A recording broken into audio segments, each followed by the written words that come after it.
म्हणजे काय आहे? कोण आहे तुम्ही इथे बसलेले सगळे संस्थेचे पदाधिकारी आहात ना? कुठल्या संस्था तुमच्या? वस्तीचा संघ, शहराचा संघ. मॅडमनी तुम्हाला त्यांच्या 2 शब्दात सांगितलं आहे की आपण बचत गटाची ताई म्हणून कायमस्वरूपी राहिलो आहे.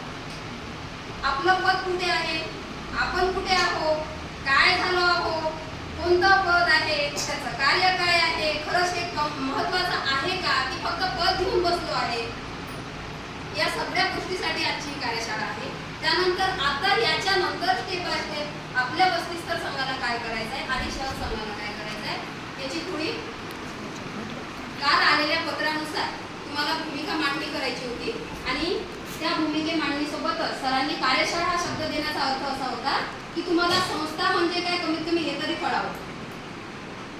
इथे बसलेल्या मला तरी वाटते बडनेरा प्रभाग आहे म्हणून 100% लोकांना माहित आहे की बचत गट म्हणजे काय आणि वस्तीचा संघ म्हणजे काय.